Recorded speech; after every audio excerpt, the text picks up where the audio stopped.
No a Julian to zasa potvrdil, brutálna forma.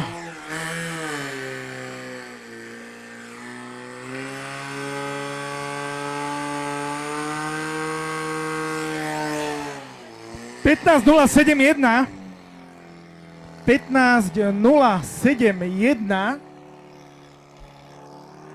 Pravý bol rýchlejší. 14.818. 14.818 napravo, 15.071 naľavo.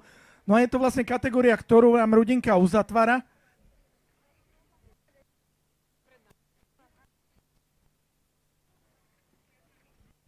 No a borci z Rudinky sa dostali opäť pred Hliník.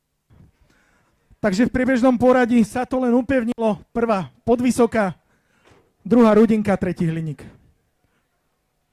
No ale treba pochváliť aj strojníka v tomto pokuse, lebo naozaj bolo vidno, že ten